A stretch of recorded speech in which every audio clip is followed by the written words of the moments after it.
I think that's something that we, as the American people, have really gotten away from, is what is the responsibility of the government? And the government is there to govern responsibly based on a moral code. That moral code is a Christian moral code here in the United States. It's what has driven our nation to the great heights that it has. And part of that moral code is that we do not allow for that which we believe is morally repugnant. Good morning, Idaho. Welcome to the Local Yokel Idaho podcast, where we talk about what is going on in the wonderful state of Idaho. For those tuning in for the first time, we like to have a little banter before we get into the stories. But I understand if you're short on time, you can skip the banter and jump straight to the stories using the timestamp that is in the description. For those that stayed, welcome. Glad to have you here this week. Hopefully you've had a wonderful one. I know for all of us down in the valley here, in the Treasure Valley, it's been really nice with all the warm weather we've been having. I know when I went out for a walk, I was almost sweating. I'm like, is it springtime or not? It was wonderful. It was glorious. But then for all of our fellow Idahoans that are up north, it also looks like you guys are getting a bunch of snow, or at least McCall. I looked at the weather report this week, and I think we've had a couple days of 5 inches, 2 inches, 3 inches, which, I like the snow. Then again, I haven't grown up in that, so I can't say I have firsthand experience of that much snow, but hopefully you're either enjoying it or living through it. But before we go any further, I want to introduce John, who is co-hosting with me again this week. I am here once again, Tyler. And yeah, the weather's been really nice around here, although all of my work is inside, so I don't typically get to go outside and enjoy it. But I know my family was all outside having a great time yesterday, playing nice. out in the sun. Yeah. So yeah, it's a good thing. And I know they're out today. I think they're out in the foothills, or they're at the river somewhere. Yeah, I can totally feel you there, where there's been a couple of days this week where I've been working either on podcast work or other different things that help pay for the podcast. And I'm looking out the window just like, I want to go outside. Let me be free. Let me go out to the sun. And I want to garden, and I want to trim my grapes, and I want to work on the fruit trees. And no, I need to research, which, don't get me wrong, I love doing it for you guys, but it's one of those weeks where the weather is very alluring. Yep. But that's okay. That's a thing that happens. Yes, you have to be disciplined. That's where that comes in. It is a skill that I wouldn't say I am a master at all, but I am slowly trying to develop more of it, because it's rare to not have enough of it. And touching on last week, we reached out, and kind of for those who listen to the banter will remember, getting your guys' thoughts on some new formats for the main show. Basically, I haven't heard any feedback from anyone, so I am guessing I have the green light from you guys. So this next week we'll be working on that new format. It might be a little bumpy of a release next week, but we'll see how it all goes. And then on another thing I wanted to briefly bring up in the banter, because I could have made a story out of it, but I didn't want to. I wanted it just to be something brief for us to kind of introduce before we got into the show, which is the whole caucus thing that is happening. March 2nd, Saturday from 12 p.m. And then up north, it's going to be 11 a.m. If I remember correctly, it's kind of like a whole event that you go in, and then you're going to hear presentations from each one of the different candidates that's running and stuff. And then you vote. And on that note, similarly, it does matter. I know some people don't, you're like, okay, the result is already decided, but those numbers still do have an effect down the line. When people are looking at different voting things, if Nikki wants to go for something else, I have no idea who else is on the ballot, but for future things. And so all of it has an effect. And if you have the time to spare on your weekend and you really care about that and want your voice to be heard, I would say do it. Also, it affects down the line if, the legislature, different people are talking and they are like, hey, should we do a caucus again? Well, they're going to look at those participation numbers. And if those participation numbers are really low, then if you like the idea of a caucus, they may turn around and say, well, look, there weren't very many people that came. Obviously, people could then argue, well, that's because everyone knew what the result was going to be. But welcome to politics. It's better to make a bulletproof answer there. So that would be my 2 cents. Do what you're going to do, but I thought I would let people know about that. But thankfully, for both of our sakes, the news this week is going to be a little bit lighter. As many of you remember, last week it was almost all political stories, but this week, way more relaxing. It's actually not all politics. There's a bunch of really interesting stories, so we'll get straight into it. With that theme of easy, we'll start off with Idaho proposes statewide preemption law for knife regulation. This comes by several sources. In a move that could reshape the landscape of knife regulation in Idaho, Representative Jordan Redmond, a Republican from Coeur d'Alene, has introduced a bill aimed at prohibiting local governments from regulating knives. This proposed legislation seeks to extend some preemption law that currently protects firearms from local regulation to also cover knives, asserting that knives are a form of arms protected by the Second Amendment. The bill, if passed, would prevent cities, counties, municipal corporations, health districts, or irrigation districts, kind of an odd one there, from enacting their own rules regarding the possession, sale, transfer, or manufacturing of knives. However, it is important to note that the bill would not strip school districts and courthouses of their authority to regulate knives, allowing them to continue to impose restrictions if deemed necessary. Representative Redmond argues that the bill would align Idaho with 13 other states that have enacted similar laws. This legislation aims to create a uniform standard across states, preventing a patchwork of local regulations that could confuse or entrap law-abiding citizens. The bill's introduction marks the beginning of its journey through the legislative process. It is clearly the way for a full public hearing in a legislative committee, after which it must pass the Idaho House of Representatives and the Idaho Senate before reaching Governor Brad Little's desk for final consideration.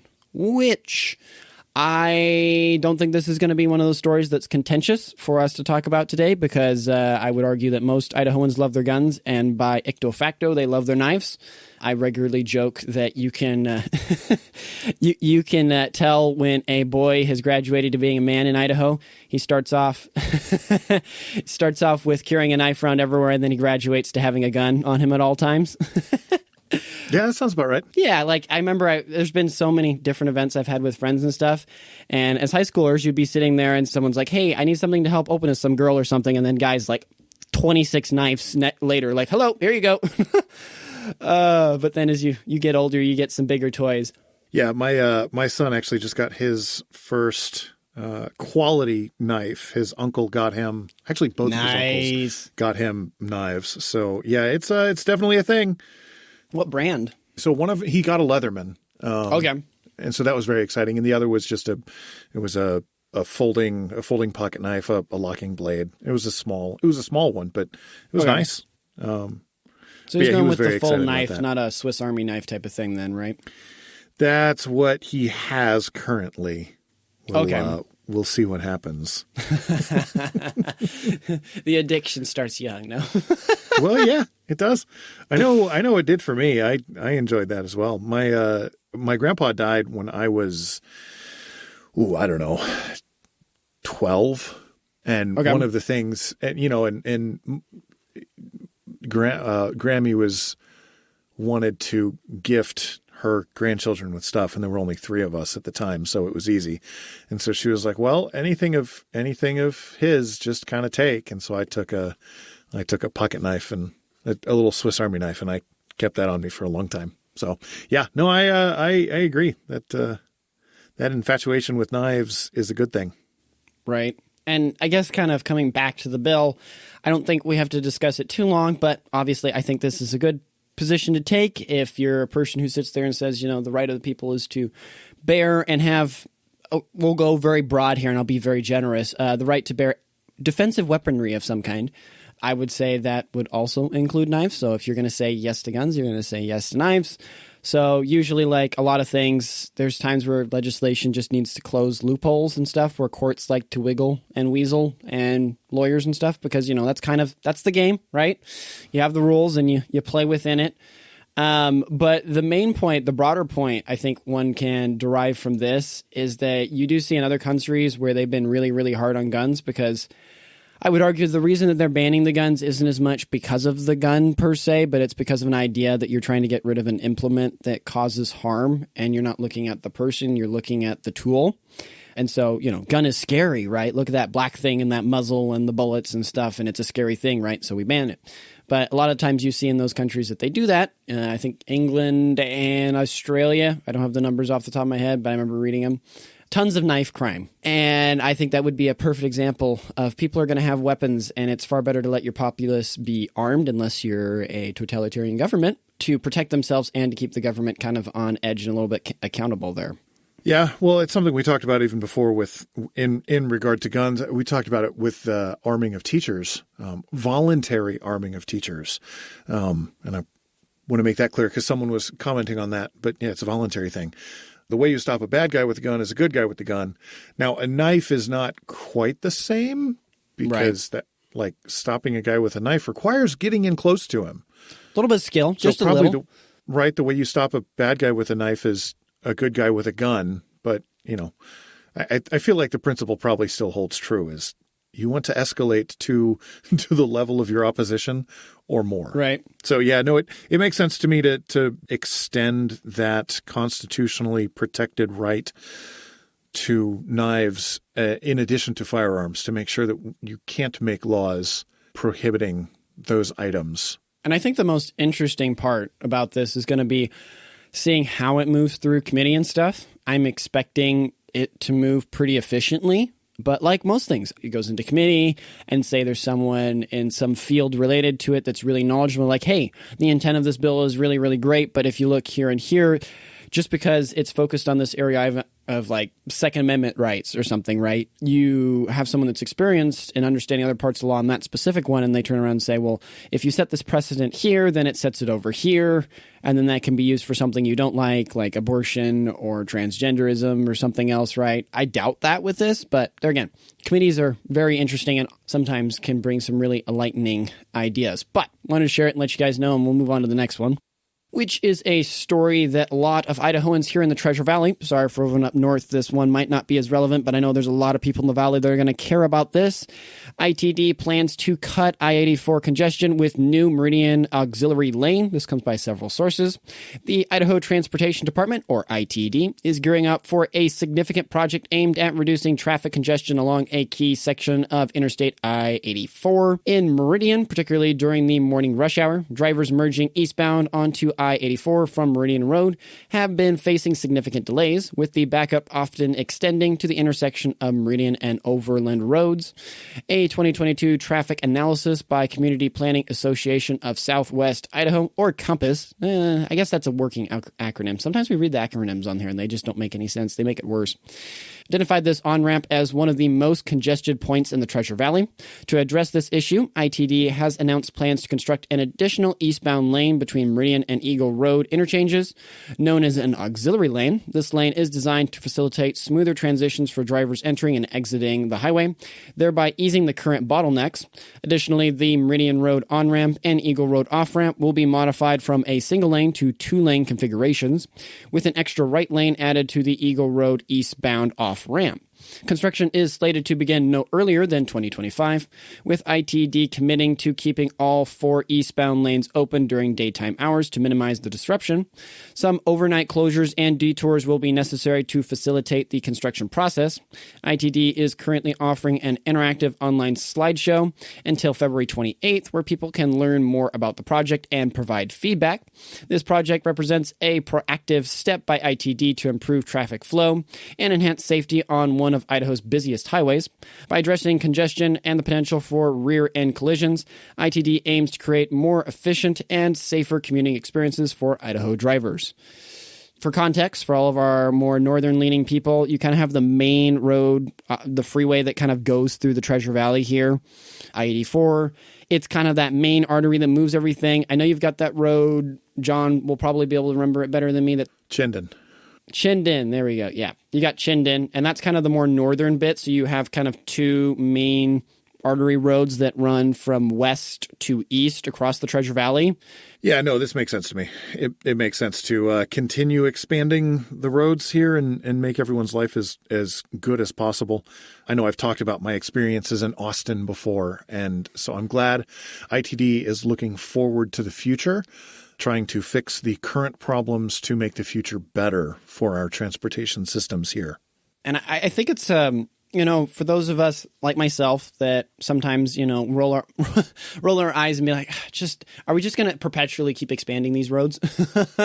Hopefully Yes. There will be an answer down the road of maybe a more efficient way of doing that, but that seems to be the best answer we have. But in this case, I think it makes a lot of sense. It's an area that there's a lot of sticking, creates a bottleneck. Let's just add an extra lane going on the, eastbound side? Yeah. to kind of facilitate that moving a bit quicker and a bit more efficiently, and things not bogging down quite as bad.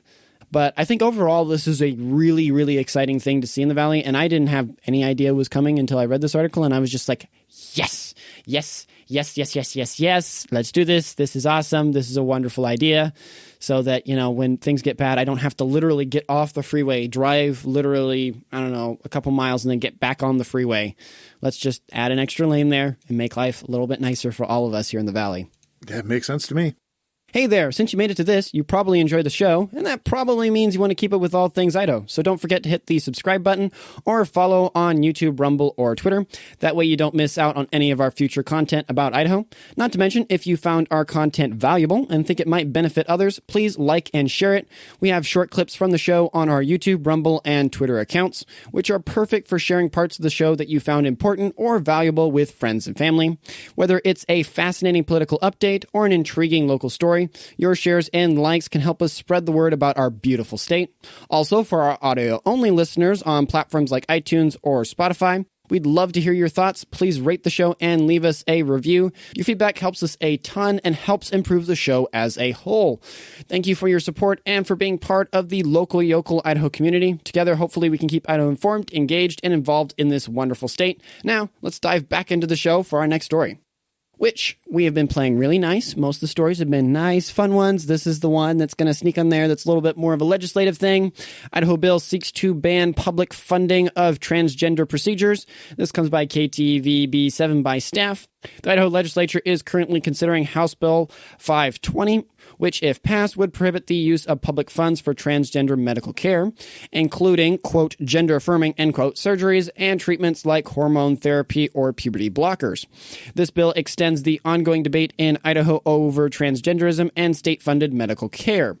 Co-sponsored by Representative Julie Young, a Republican from Blackfoot, the bill is a result of years-long conversations. It reflects the opinion of some Idahoans who believe that tax dollars should not be used for immoral medical procedures.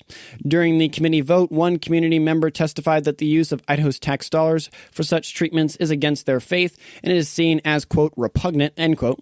Opponents of the bill argue that they should have the right to use their medical coverage as they see fit. The ACLU of Idaho has criticized the bill as unconstitutional, stating that it restricts access to medically necessary care and would cause unavoidable harm to an already stigmatized community. While sponsors of the bill suggest that it could save the state money, the exact amount is unclear. Critics, including some lawmakers, counter that the potential savings would be offset by the cost of legal challenges that the state may face if the bill becomes law. House Bill 220 is part of a series of bills this legislative session that have focused on LGBTQ plus community, highlighting the ongoing legislative scrutiny of the transgender issue in Idaho. Which I'm not going to go super deep into the moral things of transgenderism because I think we've done that a lot on the show and stated our position. And so I do not want to bore the viewers, so we're not going to focus quite as much on that. But the first part I really want to start off with is why the state has the right to say what it wants to do with this money or have a criteria to do it. If we sit there and say, well, no, the state doesn't have a right to say what it can do with, and when it gives people money, taxpayer money, right, it can't have strings attached, which me and John have talked about. It will have strings attached. It will always have strings attached. And making the argument that I think it very much should. The legislature has a right. If you want to spend your own money and you have that money, then you have full freedom to spend it, right, in that sense, on lawful things and the way that you perceive you want to do that.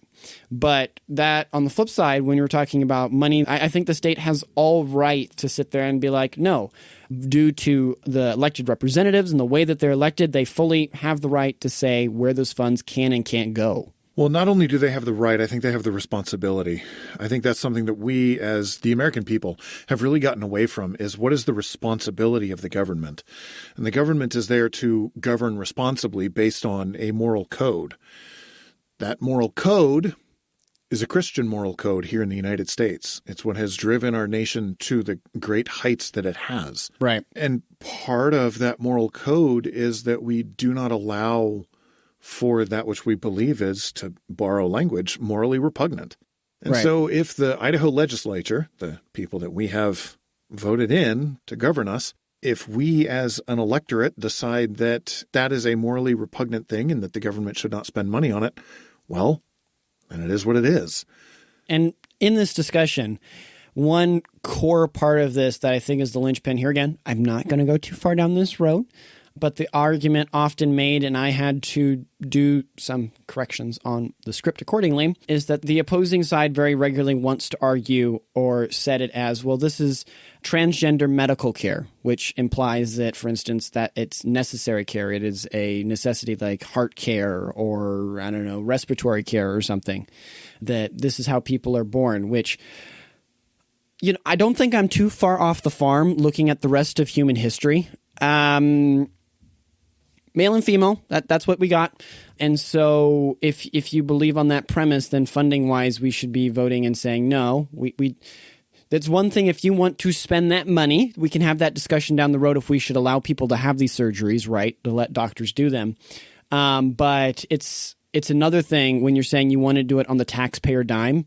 We as the taxpayers have a say if we feel comfortable with our money going to fund that certain procedure, or I would argue that mental confusion that you have, you really need some help on that. But I think the taxpayer has all right to say, no, I don't want my money going to fund that for you. You need to do that. And, you know, one of the arguments that's given here, what was it? Opponents argue that it should have the right to use their medical coverage as they see fit. If you are using state Medicaid, you've foregone the right to decide kind of where that coverage goes. It's meant to be for the needy, that it just needs some coverage, right? And at that point, beggars can't be choosers. So if you're on Medicaid, if you're on that thing, then yeah, you don't have the right to decide all aspects of how that coverage works. Now, if you have a private medical provider, I could see the ground being made that, cool, you can have more of that discussion. That's its own thing. But in this case, that argument I feel like is so very weak, and it makes it sound like the government has to always have no strings attached for its Medicaid, but then the left wants tons of strings attached to other things. And then I guess that brings me to the second point I really wanted to make on this, which in Idaho, in a broader sense, this is, I think, just a natural progression of the laws that you're seeing our legislature and the people we're electing, right, as John talked about, progressing. Last year, we passed a bill, which is currently fighting its way through the courts, saying that you can't do these procedures on minors. Well, what premise does that bill accept? It accepts that the act of doing gender changes is not really great. You're not going to prevent something that's really, really great for minors, right? If it's the best thing ever, then you want to do it as young as possible for a person, in a sense, right? But with transgenderism, you can't try to transition or get all those hormone treatments until you turn 18. Well, then you start nudging the ball the other way. Well, if it's not good for 18, then is it really good for adults then? And that would be this next nudge going in that logical direction with this law. Yeah, I follow you where you're going with that. And it seems like that's the direction that our legislature is going, is that they're following the science like, so many people ask them to do. Because if you look at the numbers on transgender surgeries, they don't actually reduce anything. Now, you can say that the studies that are done and the numbers that come out of those studies are not well-founded, and that's okay. You can argue against those studies, but those are the studies that we have. Those are the numbers that we have. It's what we've got. And so far as I'm aware, we try to base our medical decisions based on what information we have. Now, given the COVID debacle, we know that science is not always followed. The dollar is what is followed. And so what we do know is that gender-affirming care surgeries do not actually help anything, but they do make a whole lot of money for the medical community. So it seems like a bunch of people are being led that direction, not for the betterment of humankind, but for the betterment of someone's pocketbook. Which is not good. And on the one hand, I am fully going to be an advocate sitting here and advocating for capitalism, right? I think it's the best economic system that currently exists to bring the greatest amount of prosperity to all classes. Because whether you like it or not, society's going to have its different hierarchies. Hierarchies are not a bad thing. It's going to happen, but you want to make sure that everyone, hopefully, in all those hierarchies is doing pretty great. But one of the sad sad disadvantages because every system has a disadvantage. With capitalism is its focus on the financial side. And so you're seeing that here. And that's where you also, there again, as we've talked about many times in the show, and I will not get too far on my pulpit, need to be involved and in these laws and regulations so that businesses aren't dictating how legislation moves, but you're dictating how legislation moves. Yeah. So the term that gets bandied around is that government is downstream of culture. And I think this is one of those instances where that is absolutely true. Culture right now is saying that there is no distinction between man and woman and you can be whatever you want, although it's also saying that you are born into the body you're born into and you can't change that. Not logical statements. Right. None of these statements actually are logically consistent. But therefore, our government, which is downstream of those logical inconsistencies, our government is also logically inconsistent. So therefore, Teach the question logic is, in schools, please. Well, so that's kind of where I was getting with that is how do we change this? How do we move the Titanic so we're not headed to that iceberg? Well, it starts with our children. If you have your children in a public school where they're being fed this nonsense, that might be a thing to start with. You might really need to get a handle on where your kids are at, what they're doing, what they're being taught. Right. If you have the means to, I would suggest pulling them out of that public school. I personally think homeschooling is the best way, but there are a plethora of other options other than the public school system. And to those people who don't have a lot of money, right, and say it is a financial thing, right, and you're legitimately being like, hey, I'm not spending a bunch of money on the boat and my hobbies and a bunch on trips and stuff. We're scraping by, man.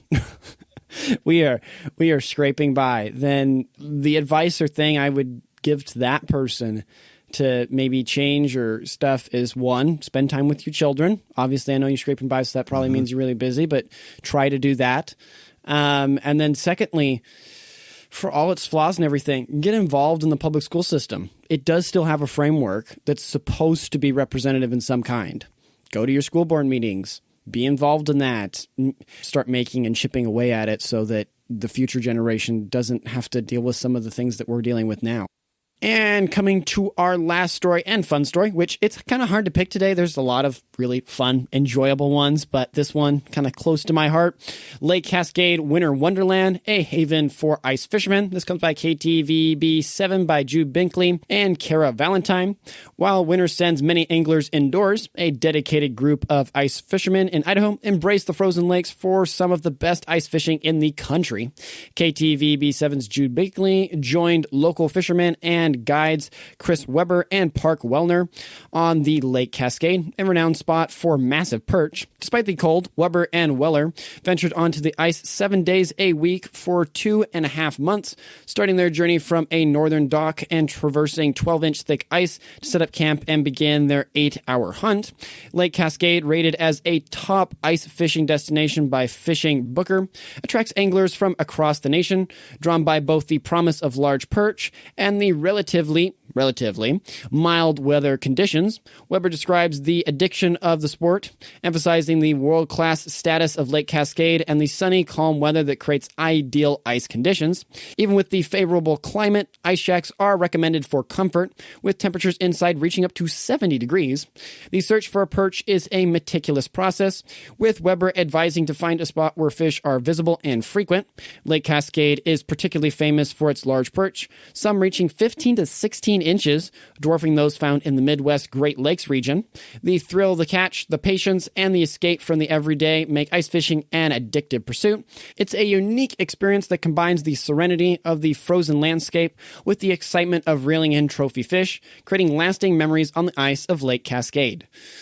Which, one point they didn't put in here is that ice fishing is also a really fun communal thing to do. The many times that I've done it with friends and family and stuff, usually the funnest way to do it is to get together with a group of people. And then what you do is you get up there, you park at the docks or whatever. And then most of the time, some guy is going to have an ATV in Idaho. And then you have some sleds behind those and you load those up. And then you have like a whole group and you drive out there and you set up like 5 different tents out in the ice and stuff, which, as they alluded to in the article, they get pretty warm. When I've heard people, were you freezing? No, I get in the tent, it's like 80 or 70 degrees. degrees. I warm up like that.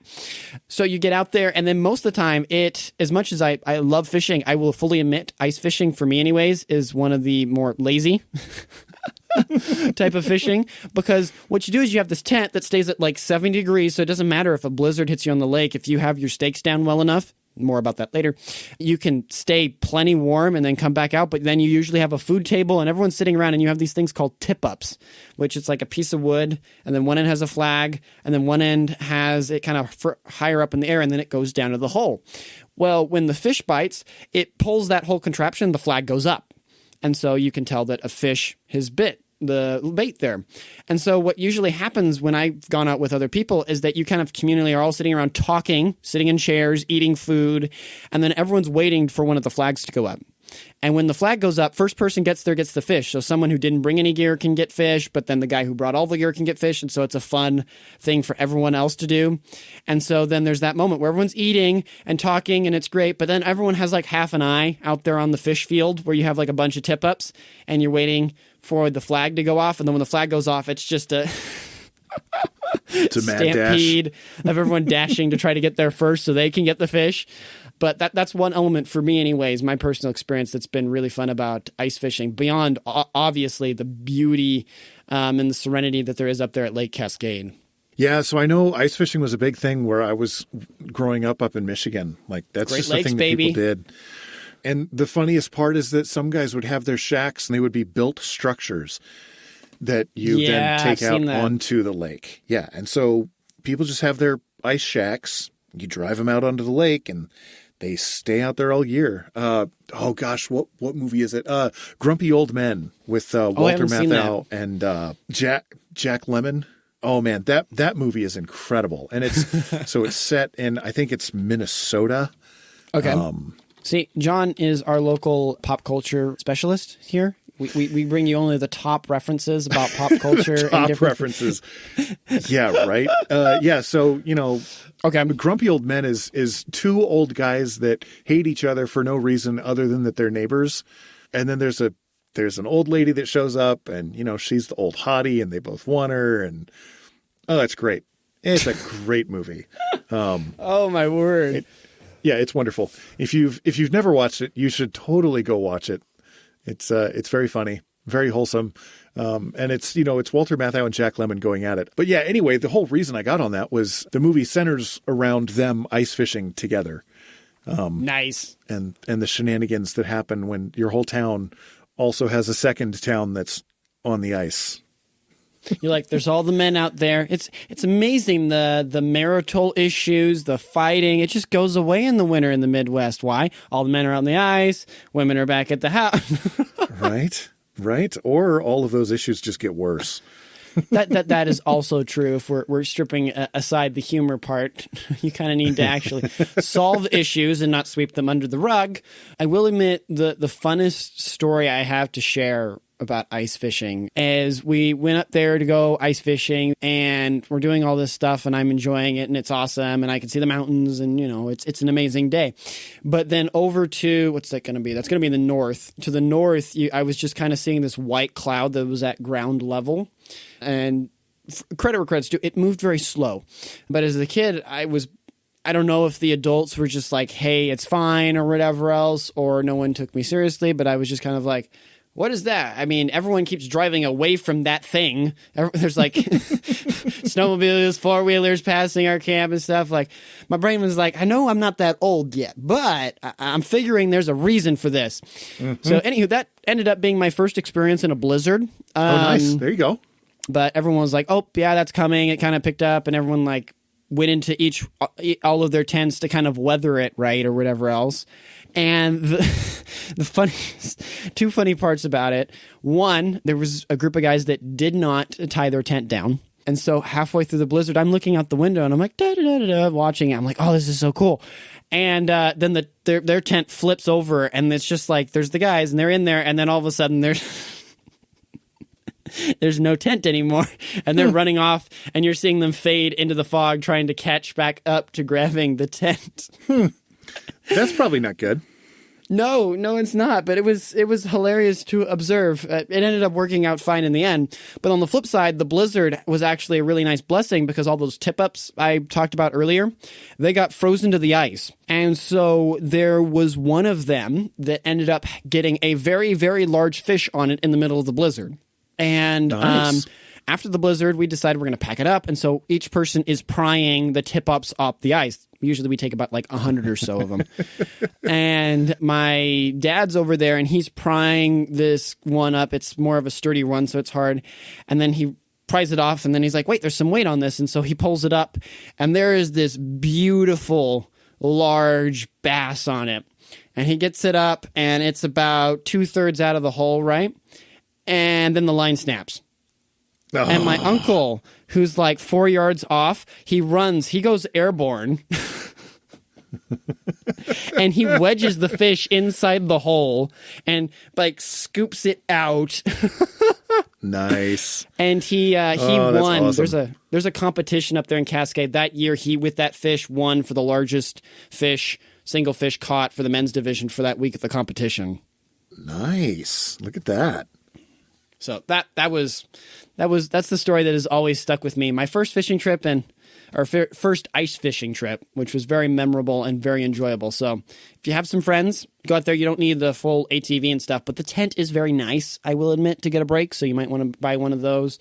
And then the other thing that we regularly did is we went very environmentally friendly and brought a gas-powered auger so that you could drill all those holes rather than a lot of guys had like the manual ones and they're out there trying to go through a foot or two of ice, which that takes a bit when you're doing it manually. So I'd recommend spending the money for having a gas one, but I think it's well worth the investment if you know you're regularly going to go up there and hang out with the guys and stuff. It's a lot of fun.